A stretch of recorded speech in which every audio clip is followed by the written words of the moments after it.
sejak krisis tahun 98, krisis Asia, perlu Indonesia Kadin membuat satu pemetaan bagaimana peta industri kita setelah krisis Asia.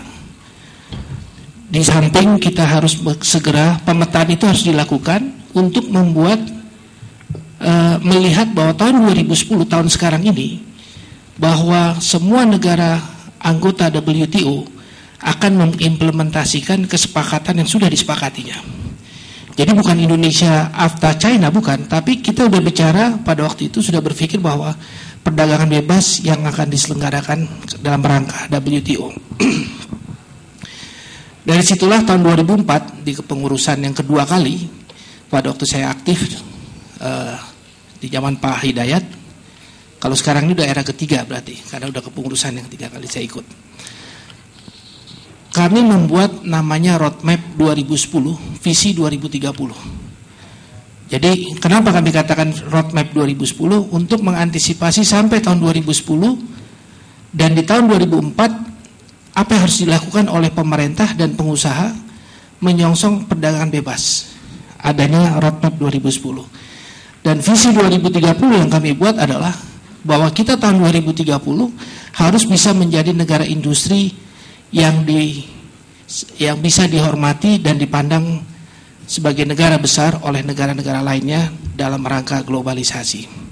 Kenapa? Karena kita selalu di semua seminar, di semua kesempatan kita berbicara potensi, kita punya sumber daya alam, punya sumber daya hasil bumi dan lain sebagainya yang menjadi optimisme. Tetapi hanya sampai di situ. Nah, Kadin tampil dengan di dalam roadmap itu ada strategi-strategi apa yang harus dilakukan oleh industri untuk supaya kita memanfaatkan globalisasi itu menjadi membangun satu kekuatan industri nasional kita.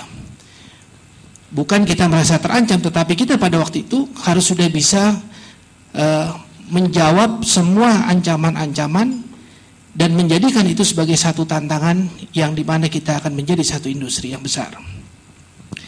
Dari pengalaman saya sebagai industri yang sejak orang tua saya membangun industri elektronika tahun 60, tentu pengalaman-pengalaman ini dan tentu saya memanfaatkan network daripada mitra usaha kami mendapatkan informasi bagaimana sih sebetulnya dalam perdagangan bebas yang akan dilakukan oleh negara-negara besar. Untungnya bermitra itu seperti itu. Jadi bukan hanya kita dimanfaatin menjadi partner lokal untuk bisa mengembangkan pasar domestik, tetapi bagaimana kita dapatkan informasi untuk kita sendiri harus membangun satu strategi supaya Indonesia berkembang menghadapi era globalisasi. Itu adalah makanya Roadmap 2010 dan Visi 2030. Karena saya membuat itu adalah kita tidak ingin bangun pabrik, tapi kita ingin bangun industri. Wujud industri sama pabrik itu sama, yaitu ada bangunan, ada tanah, ada mesin, ada bahan baku, ada orang bekerja. Tetapi industri, saya kira tidak hanya seperti itu. Kita harus bisa mampu melakukan development produk seperti tadi. Produk yang punya nilai tambah.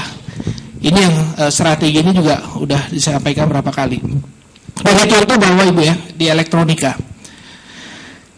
Di sini ada bagaimana penyerapan produk elektronika, misalnya radio kaset itu 71%. Televisi yang biasa itu 63%, yang masih pakai CRT. Kipas angin 50%. Kulkas 25%, mesin cuci 8%, air condition 6%. Indonesia untuk 3 produk yang besar, ini kemampuan kita untuk mengembangkan di dalam negeri. Kalau yang sebelah kiri, ini bisa lawan dengan menghadapi produk Cina. Udah kita petakan nih, oh ini produk ini bahaya nih.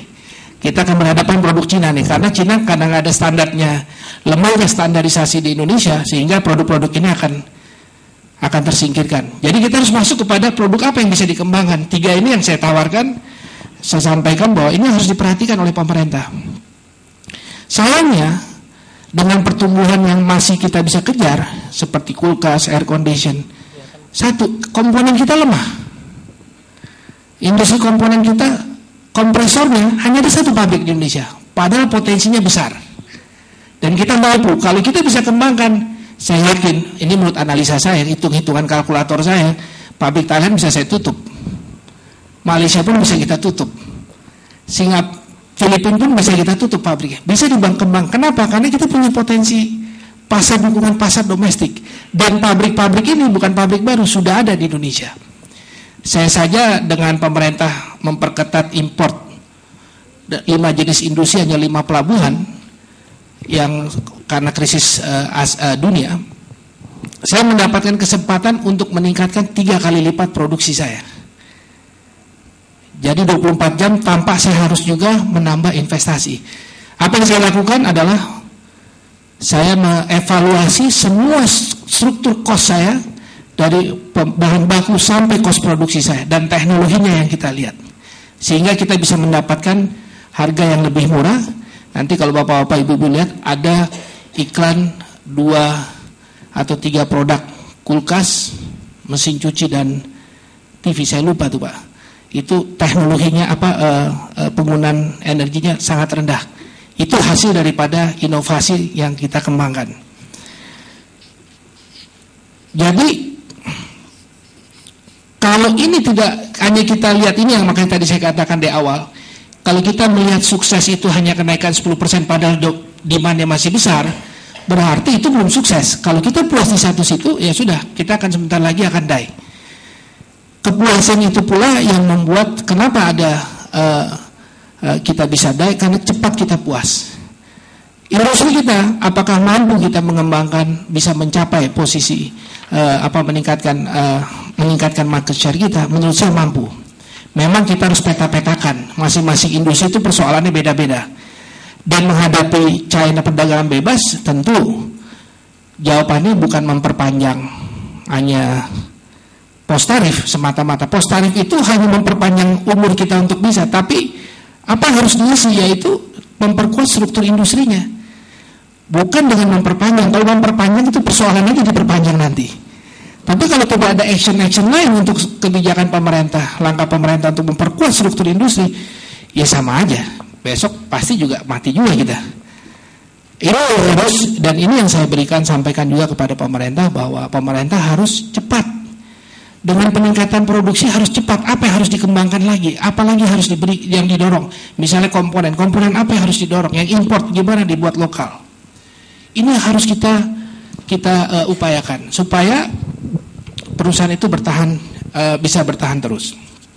Mungkin ini bisa ikut memberikan masukan kepada bapak-bapak, dan saya harap kepada semuanya menghadapi China AFTA ini bisa melakukan koordinasi dan bersama-sama dengan asosiasi masing-masing, karena ini saya berbicara lagi sebagai Kadin, supaya langsung membuat pemetaan dan langkah apa yang harus dilakukan. Mumpung pemerintah masih terus sekarang lagi aktif juga memikirkan bagaimana menghadapi perdagangan bebas China AFTA ini sendiri. Saya yakin kalau kita bersatu, dan kita harus bersatu, dan kita jangan juga hanya bisa terus terang, kalau saya boleh himbau, nggak ada gunanya kita berteriak-teriak terus di koran, nggak selesai itu nanti. Yang ada kita duduk, kita berbicara asosiasi berbicara kepada pemerintah atau melalui Kadin, kita sama-sama, dan saya yakin kita bisa menyelesaikan persoalan ini. Kita punya kemampuan, dan saya sendiri sudah melihat sebagai Kadin, saya melakukan pemetaan.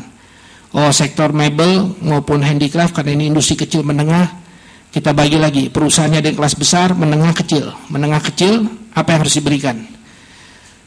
Yang besar, saya kira mereka sudah punya kemampuan dengan teknologi dan kemampuan uang. Sektor-sektor lain juga demikian. Yang di samping fasilitas dukungan pemerintah, tentu masalah manajemen produksi, manajemen keuangan, ini juga penting, harus diperkenalkan kepada industri kecil menengah. Supaya apa? Supaya kita tidak hanya sekedar bisa buat, tapi bagaimana bisa mengembangkan bisnis ini sendiri.